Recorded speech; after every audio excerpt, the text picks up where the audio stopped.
Before we begin today's story, if something in your life has ever surprised you with its kindness, go ahead and tap that like button right now.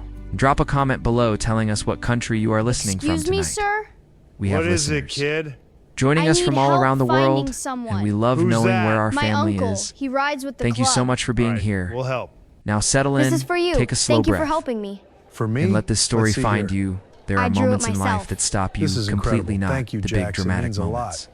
that you see coming from We gotta miles be away, careful but the with this quiet deal. ones, I hear the you. ones that walk through the We door need more without from them. warning Agreed. and reach Loyalty straight is into your everything. chest All right. and rearrange We watch our something backs. permanent To the inside. club. Youth, All this right, is one kids, of those who can tell moments, me what and this is? it A happened on an motorcycle. ordinary That's right. Tuesday And we evening ride at a them. place called the They're Iron very Stallion. fast and loud. The Iron Stallion Whoa, sat can at I the ride edge of a one? small Someday, kid, highway someday. town and the kind of place where the gas Sometimes you station just still gotta had a sit with full-service pump and the diner still served This pie old at mug's midnight. seen better days. It was a biker bar. We all have. In every honest sense of the word, Hey, kid, neon you look signs worried. humming behind amber I'm bottles. scared about my The presentation. kind of lighting that I made get it, everything but look you got warmer this. than Just it be was. brave. Okay, Men I'll with try. arms like Good man. weathered Now oak go get leather 'em. vests, worn soft My from years of family road drawing. and wind, I drew and my living mom, most people dad, and sister. who had never been inside a place like I that would can't cross wait the to street show to my avoid teacher. it. But most people had never met a man named Victor Please, Cole I Victor. need help. Was 54 years Hey, kid, old with what's wrong? silver threading through dark hair. Some He wore kids took my swept back from his backpack. face a beard Don't worry.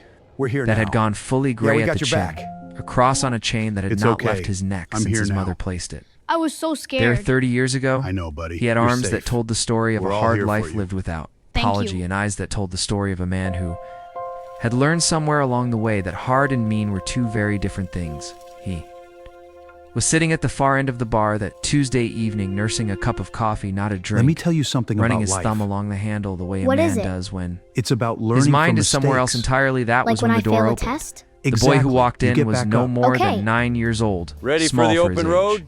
Born Brown ready. hair and a That's green right. hoodie, slightly too big for Remember his that frame. run to Sturgis? His face Hell carried yeah, a good bruise times. along one cheekbone.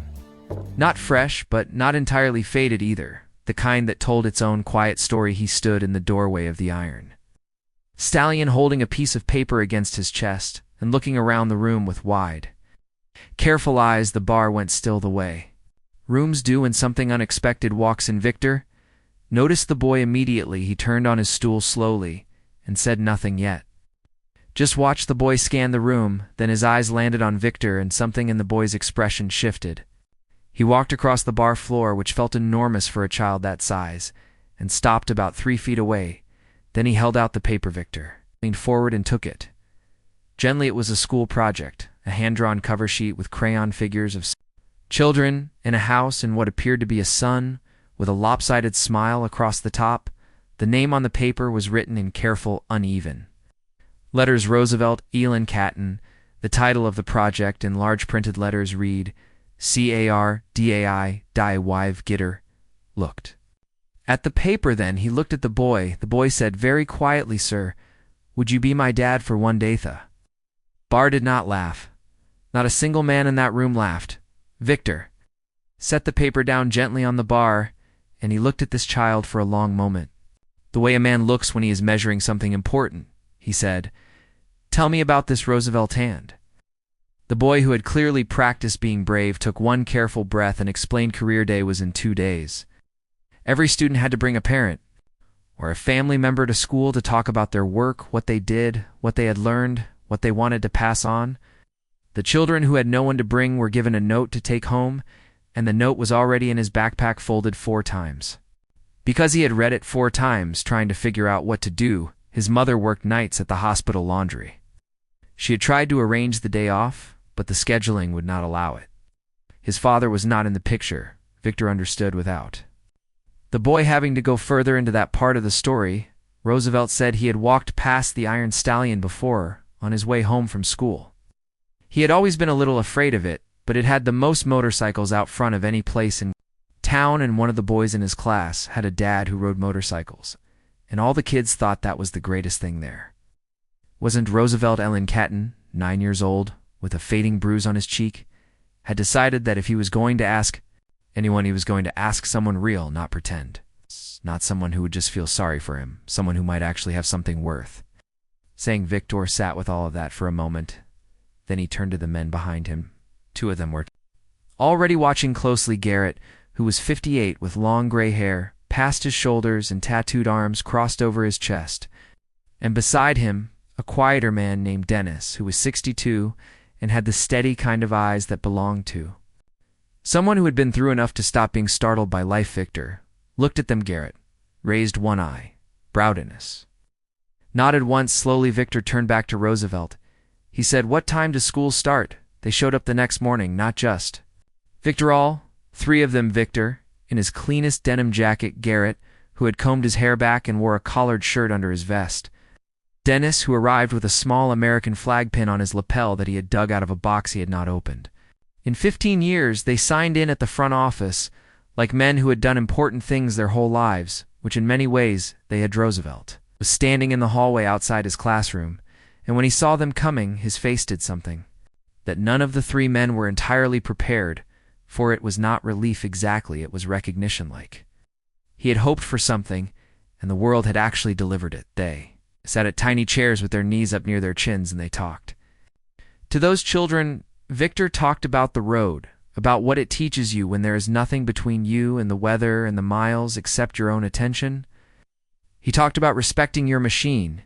He talked about the fact that the most dangerous thing in his experience was not speed or weather, but pride, the kind that stops a man from admitting when he does not know something. Garrett talked about the years he had spent doing bodywork on cars and trucks when his hands had known no other language. He told the children that there was no such thing as work that was beneath you if you did it with care. He told them that his grandfather, who came to this country with $40, had told him that the man who does the small thing well will be trusted with the large thing eventually. Dennis was quietest of the three, but when he spoke, the children leaned forward. He had spent 11 years working search and rescue in the mountains before his knees made him stop. He said the thing he wanted them to remember was this: sometimes people are lost, and they do not know how to call for help. They do not know the words, or they are ashamed, or they are afraid no one will come. But if you pay attention, and you stay quiet enough to listen, you will hear them anyway, and the job of a person who is not lost is simply to show up.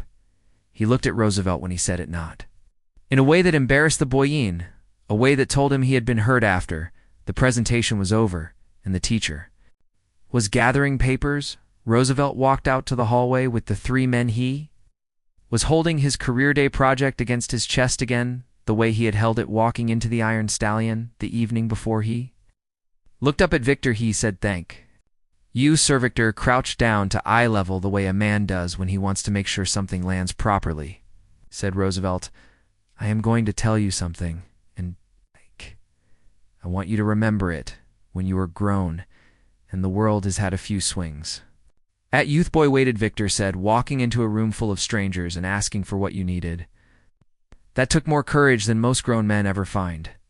I know men twice your age who never once did what you did last night. He paused. He said, "Do not ever let that part of you go quiet. You hear me?" Roosevelt Ellen Cotton nodded, and then, because he was 9 years old and 9-year-olds have a beautiful and uncomplicated relationship with the important moments, he reached out and hugged Victor. Coal around the middle. Victor's hands came up slowly and settled on the boy's back behind them. Garrett studied the ceiling tiles with great concentration.